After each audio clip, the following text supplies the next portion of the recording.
मिरजेत भिंत कोसळली आहे। भिंतीखाली 7 जण दबले तर 1 ठार आणि 6 जण गंभीर जखमी। मुंबईत धडकण्याआधीच मनोज जरांगेंना हायकोर्टाचा धक्का। मुंबईत आंदोलनाला हायकोर्टाकडून मनाई। नवी मुंबई किंवा खारघरमध्ये परवानगी देण्यासाठी सरकारला मुभा। हायकोर्टाच्या मनाई आदेशानंतरही मुंबईत जाण्यावर जरांगे ठाम। उद्या सकाळी 10 वाजता अंतरवालीतून निघणार। फडणवीस सरकार आडकाठी करत असल्याचा जरांगेंचा आरोप। ऐन गणेशोत्सवाच्या तोंडावर मुंबईत धडकणार जरांगेंचा मोर्चा। थोपवण्याचा प्रयत्न अयशस्वी। फडणवीसांच्या स्वयं सहायकांकडून जरांगेंची मनधरणी। जरांगे मात्र मोर्चावर ठाम। ओबीसी नेते लक्ष्मण हाकेंना बीडच्या गेवराईत येण्यापासून पोलिसांनी रोखलं। काल झालेल्या राड्याच्या पार्श्वभूमीवर कायदा सुव्यवस्थेचा प्रश्न निर्माण होऊ नये म्हणून निर्णय।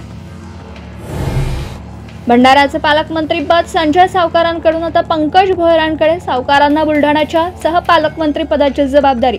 भाजप आणि शिवसेनेमधल्या अंतर्गत संघर्षाची किनार असल्याची चर्चा।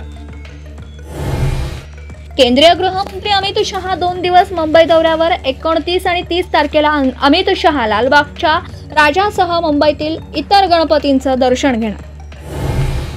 डोंबिवलीतील ऐन गणेशोत्सवाच्या तोंडावर मूर्तिकार पसार। कामाचा ताण सहन न झाल्याने पोबारा। मूर्तिकारांविरोधात गुन्हा दाखल। बाप्पांच्या आगमनासाठी अवघे काही तास पुण्यात रत्नजडित वस्त्रांनी सजलेल्या बाप्पांच्या मूर्तींना मागणी। सर्वत्र बाजारपेठांमध्ये लगबग।